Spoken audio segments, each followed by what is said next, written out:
ଆମ ଗାଁ ବୋଲେ ତମ ଗାଁ ତୁମର ଟାଲି କର ଏ ବାପା ଲୋକ ମୁଁ ଯିବି ନାଚ ଦେଖିବାକୁ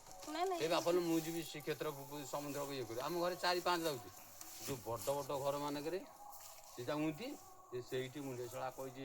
ଇଏ ସକାଳ ଦିତେ ଚଲ ବଜିକା ଯିବି କି କାରଣ ତୋରି ପାଦ ତଳରେ ଅଛି ସେଇଠି ମୁଣ୍ଡି ଆଣନ୍ତି ଆମର ଲୋକ କହେ ଏ ଚାଲୁନା ସେଠି ରଙ୍ଗ ମଲଙ୍ଗ ପଡ଼ିଛି ଚାଲୁନା ସେଠି ଅମୁକ ପଡ଼ିଛି ଦେଖିବାକୁ ଯେ ଆଉ 36 ବାଟ ପଡ଼ି ବାଣ୍ଟିଲା ଭଗବାନ 14 ବର୍ଷ ବନବାସ ଗଲେ ଯଦି 14 ବର୍ଷ ବନବାସ ଗଲେ ସେଇଠୁ କହିଲେ ମୁଁ ତ 14 ବର୍ଷ ବନବାସ ଗଲି ଆଉ ତାହେଲେ ମତେରେ କେମିତି ଲୋକ ବର୍ଷାକୁ ନାହିଁ କରିଦେଲା କହିଲେ ତୁ ହବୁନୁ ମୁଁ 14 ବର୍ଷ ଯିବି ଦେଖିବା ଲୋକ କ'ଣ ଖାଉଛନ୍ତି ସେଇଠୁ ଯେତେବେଳେ ଆଇଲେ 14 ବର୍ଷ ପୂର୍ଣ୍ଣ ହେଇକିରି ସେଇଠୁ ଭଗବାନ ପଚାରିଲାରେ ମାଟିଆ ପିଲାଙ୍କୁ ଆଗେ ଡାକ ମାଟିଆ ପିଲା କିଏ କେତେ ସେଇଠୁ ମାଟିଆ ପିଲାକୁ ଡାକିଲେ 36 ବାଟରେ କହିଲେ ମାଟିଆ ପିଲାଙ୍କୁ ଡାକ ଫଟିକିଆ ମଜୁରିଆ ଲୋକ ଆଉ ଆରେ ପିଲାମାନେ ନା ଆଜ୍ଞା ନା କେମିତି ଜୀବନଯାପନ କରି ତେଣୁ ମତେରେ କଟିଲେ ମୁଁ ତ 14 ବର୍ଷ ବନବାସ ଗଲି ଆଉ ବର୍ଷାର ଇନ୍ଦ୍ର ରାଜା ସବୁ ବଳିକିନି ଇନ୍ଦ୍ର ରାଜା ଫୁରୁଫୁରୁ ହୋଇ କୁଆଡ଼େ ଫୁରୁଫୁରୁ ନ ହେଇ ଆଉ କେମିତି ହେଇଛ ଆମ ଏ ଯେଉଁ ବାଉରୀ ନୁହଁ କହିଲେ ଆଜ୍ଞା ଏ ଯେଉଁ ଘୋଡ଼ା କନିସିରି ଇଏ କନିସିରି ହେଲେ ଗୋଟା ଇଏ କନିସିରି ନାହିଁ କହିଲେ ଆମେ ତାକୁ ଖାଉଛେ ଖାଲି ସାର ଦିଆ ନାବୁଛି ସେଗୁଡ଼ା କିଛି ଛୁଆ ତ ସବୁ ନାବୁ ନା ତମେ ସେମିତି ଯୁଗ ଯୁଗ ପାଇଁ ସେମିତି ଦରିଦ୍ର ଶାଶୁ ରୋଜଗାର କରୁଛି ବୋଉ ରୋଜଗାର କରୁଛି ନାତି ରୋଜଗାର କରନ୍ତି ପୁଅ ରୋଜଗାର କରୁଛି କ'ଣ ସେ କହିଛି ଗୋଟା ବାଳମୂଳିଆ ଉଠିଲେ ପଇସା ସେମାନେ ଗୋଟେ ମାଇ ବିଟା ଅଛି ସେ ଆଳୁ ପୋଡ଼ିକିରି ଖାଉଛି ତମେ ଦେଖୁନ ଆମ ଖଟିକା ମଜା ତ କ'ଣ କିଏ ବେଶୀ ଖାଇଦେଉଛି ମାଇଁ ସେ ଆଳୁଟା କି ମାଳୁଟା ତାଙ୍କର ରାତିରେ ରୋଷେଇ ସେ ସଜ ଭାତ କାମୁଛି ନା ତାଙ୍କ ପାଖରେ ଖାଇବି ଆମ ବାଉରି ଖାଇବେ ଛୋଟ କାଟି ଖାଇବି ମାଛ ମଦ ମାଂସ କିଏ ବିକ୍ରି ହେଉଛି ସିଏ ଯଦି ଆଜି ନେବେ ସିଏ ବାରିବେ ତେଣୁ ଯଦି ଗୁରୁବାରେ ଭଗବାନ ପରା କହିଲେ ଯେ କହିଲେ ଚାଲ ସଂକ୍ରାନ୍ତି ଆଜି ହେଉଛି ଚାଲ ଯିଆ ମୁଣ୍ଡିଆକୁ ହଉ ଚାଲ ସେଠୁ ଭଗବାନ ସେଠୁ ଅଧ ବାଟରେ ଦେଖା ହେଲା ଯେ ଏଠି ଗୋଟେ ବାଳିଆ ହେଇଗଲା ସେ ତ ଯାଇ ତା ପିଲା ମାଇକି ନେଇକି ଭାରି ଭକ୍ତି ଲୋକ ସେଠୁ ଯେତେବେଳେ ଏଠି ଗୋଟେ ହଳଦିଆ ବାଳିଆ ତା ଆଗରେ ପଇଲା ସାଡ଼ରେ ପହଁରିଲା ତା ମାଇକି ନା ଦିଅ ଗୋଟେ ଯେ ମାଛ ଦ ଭଗବାନ କହିଲେ ଆରେ ଶଳା ଯାହା ମୁଖରେ ଜାଣନି ତାକୁ କିଏ ଉଦ୍ଧବ ପଚାରେ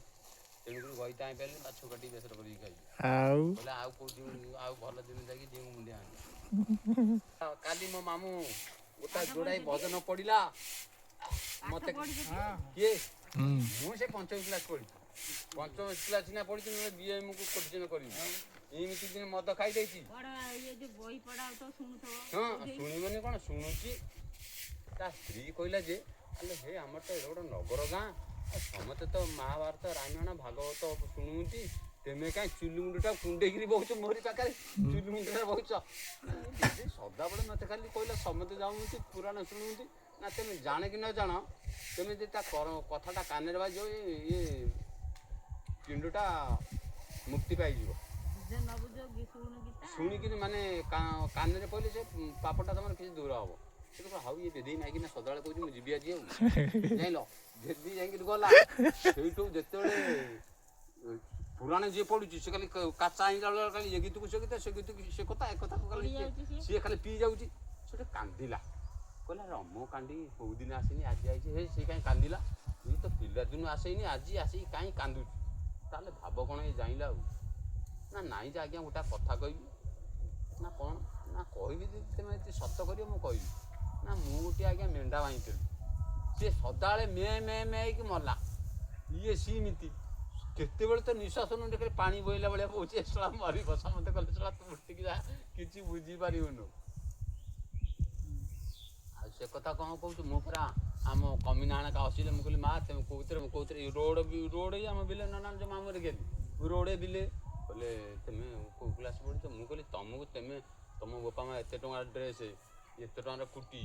ଏତେ ଟଙ୍କାର କାଢ଼ିଛ ଆଉ ତମେ ତାହେଲେ ଆମେ ଉତ୍ତର କରିବୁ ତମେ ପ୍ରଶ୍ନର ଉତ୍ତର ଦେବ ନା ନାହିଁ ମୁଁ ସେଇ ଯୋଉ କହିଲି ଆସିଗଲା ଅବଦାନେ ପଚାରିଲା ମୋତେ 12ରୁ 30 ଗଲା ଆଉ ରହିଲା କେତେ ସେ ଝିଅ ଏମିତି ଆଙ୍ଗୁଠି କାମୁଡ଼ିଛି କହୁଛି ମଉସା ମୁଁ କହିଲି କ'ଣ ନା 12ରୁ 30 କେମିତି ଯିବ ସେଠି ଆଉ ଗୋଟେ ଝିଅ କହିଲା ବର୍ଷକ 12 ମାସ ମାସ କେତେ 30 ଦିନ ଆଉ ରହିଲା କେତେ ମାସ ଆଉ ରହିଲା 11 ମାସ ଆଚ୍ଛା 11ରୁ ତ 30 ଦିନ ତାର ସଂଖ୍ୟା କେମିତି ବାହାରିଲା ଆଉ ଗୋଟେ ପଚାରିଲି ମୁଁ କହିଲି ବୁଢ଼ୀକି ବୁଢ଼ା ମାଇଲା 9ଟା ଭରକୁ 60 ଟଙ୍କା ବିଡ଼ାକୁ କେତେ ପଇଲା ତୁ ଗ୍ରାଜୁଏସନ୍ ପଢ଼ିଛୁ କହ ମାନିଲା ସିଏ କହିଲା ମୁଁ କହିଲି ଭରଣ କହୁଛି 80 ବିଡ଼ା 80 ନଉତି ଧାନ ମାପିଲେ ସେ ହେଉଛି ଭରଣେ ବୁଝେଇଥିଲି ଯେମିତି ମାନିଲା ମୁଁ କହିଲି କ'ଣ ଇଏ ହେଇନି ଟିପା ଟିପି ହେଇନି ମୋବାଇଲରେ ସିଏ ମାଡ଼ ଖାଇକି ଆମେ ଚାଳିଆ ପାଠ ପଢ଼ିକିରି ବେନୁପଡ଼ାକୁ ଏତିକି ପାଇଁକା ମୁଁ ଯାଉ ଭାଇଟା ଆମ ଗାଁରେ ବେଶୀ ପଡ଼ିଛି ନା